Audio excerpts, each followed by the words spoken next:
Welcome to Flashpoint, the complete story. One of the biggest points we want to cover here at Comicstorian is the New 52, and we want to get you caught up so you can jump into DC's recent reboot of the whole universe. So what caused the most recent reboot of the universe? Why, that would be the Flashpoint event. So let's get started here so we can move forward onto more pressing topics. This is from the comic series, not the recent movie release. Barry, aka The Flash, wakes up to find himself in a timeline that doesn't seem to be the one he's used to. Little changes, such as Citizen Cold being the city's hero, not the villain Captain Cold, his mother being alive, and his father dying 3 years ago to a heart attack and not currently in prison. Oh, and by the way, The Flash has no powers, there is no Justice League, and no one knows who Superman is. Meanwhile, over in Gotham, Batman throws a criminal off of a roof, pretty much declaring that this isn't the Batman that we all know and love. Cyborg then confronts this weird Batman and informs him what's going on in the world. You see, in this timeline, Wonder Woman and Aquaman are at war over a rather large misunderstanding that involved the death of Aquawoman, but that is a story for another day. Cyborg wants Batman's help organizing the remaining heroes in this world so that they can put a stop to the two armies before they destroy the entire world. But this weird Batman refuses, and the other heroes see this, and they decide not to join Cyborg. Then, before Cyborg can stop Batman, Batman takes off for the Batcave, where he finds Barry Allen is broken in. This Batman gets furious and demands to know how Barry Allen knows everything. And this isn't a Batman that you want to piss off. I mean, he threw a guy off a roof. After a few comments are made about Bruce, this Batman reveals that he is in fact not Bruce Wayne, which I think all of us have already figured out. He is Thomas Wayne, and his son Bruce died all those years ago in that alley. To stop this kind of thing from ever happening again, he became Batman. To make things more interesting, Martha Wayne couldn't cope with the loss of her son, and in this timeline, she became the Joker. But once again, that is a story for another day. Just as things are beginning to get revealed to Barry, he has a massive headache and his memories are being realigned with this timeline. But Batman still doesn't believe him, so Barry decides to eject his Flash costume and prove to Batman that he is in fact a superhero.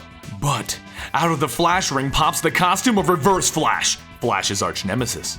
This is all the proof Barry needs to believe that the Reverse Flash caused this shift in the timeline. After much discussion, it's decided that the only way to defeat Reverse Flash and fix this is to become the Flash again. So, Barry Allen straps himself next to a series of chemicals and puts a lightning rod next to his chair, and he just waits for lightning to come.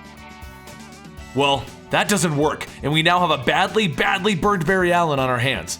So, of course, he tries it again, and in the second attempt that would surely kill him off if he failed again, Barry manages to restore his powers, which heal all of his burns and bring back his speed. Barry Allen is officially the Flash again. He decides that the Reverse Flash must have done this to prevent the formation of the Justice League. So the Flash decides that he needs to get everyone back together so that they can figure out how to fix everything. Our vengeful Thomas Wayne Batman decides that he'll help Barry once Barry explains that Bruce is in fact alive in the corrected timeline. So in order to round everyone up, Flash and Batman team up with Cyborg to see if they can find this timeline's Superman. You see, he still exists. He's just missing in this timeline, and he has ever since he crash landed. The Kents never found him. Nope, it was the military in this world. After a little bit of hacking, they discover that there is a top secret underground military base in which there is a top secret underground alien being kept. So they break in to find him, but they don't find our hero. They find a scrawny, scared man who looks as though he may never have seen the sunlight or humans before.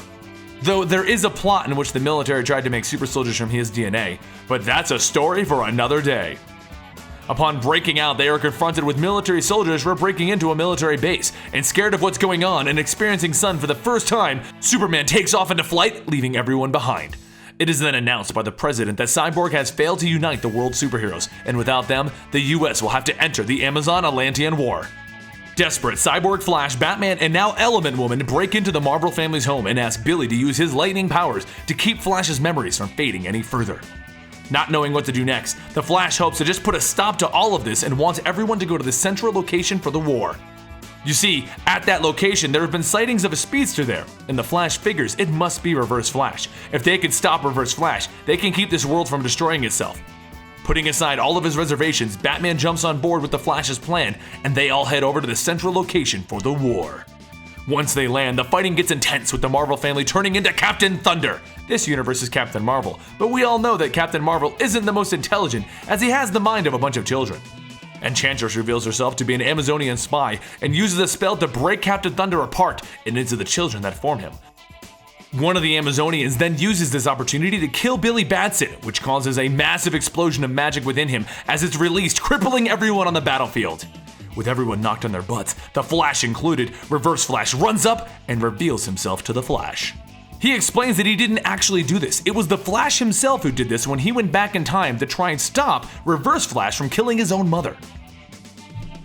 In order to stop his arch-nemesis Speedster, the Flash pulled the entire Speed Force into himself, which inadvertently shattered the timeline. Reverse Flash resets the Flash's internal vibration so he remembers everything finally.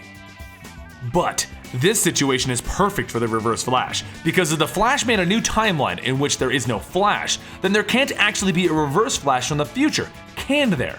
That means that the fact that he is standing here is a time paradox. The Reverse Flash then taunts Flash with this knowledge, but before he can make his move to kill the Flash finally, Batman kills him! As the fight continues, Superman finally returns, landing so hard that he lands on Enchantress, crushing her with his landing. The Flash looks at Thomas Wayne, and he realizes that Thomas is injured and dying. The Flash looks around at the war, and he realizes that all these people are dying, and he just wants to help. He has to help! But Batman stops him, and he says, "Barry, you need to save the millions of lives that have been lost to this. You need to keep your promise, Barry. You can save my son." And the Flash looks back at him in shock. How can Barry run away from all of this? But Thomas looks at him and says, "The same reason I can leave this world behind, Barry. I know a better world will replace it, but I'm sorry. I'm sorry you'll still lose your mother." With that, Thomas Wayne gives him a letter to give to Bruce when he sees him. Staring back and realizing there's nothing he can do, the Flash takes off at a speed so fast he can travel through time once again. Finally knowing where the timeline was broken, he can fix it. He has to fix this! He arrives in his own past to prevent his younger self from preventing his own mother's death. He then takes off back to the future to see if what he did in fact fixes the timeline. But while running home, he realizes he can now see 3 timelines. The timelines of DC, Vertigo, and Wildstorm, and a new, mysteriously hooded figure who explains that long ago, these 3 timelines were split to weaken them, and they need to be merged once again to make them strong enough to combat the coming threat. With that, boom! Barry awakes in the present time again, looking around, and he realizes that it seems like everything is back to normal. So, he takes off to meet with Bruce Wayne to deliver the letter from Thomas Wayne. Bruce, not really sure what's going on, reads it, and tears begin to fall down his face, and he simply looks at the Flash and says, "Barry, you're one hell of a messenger."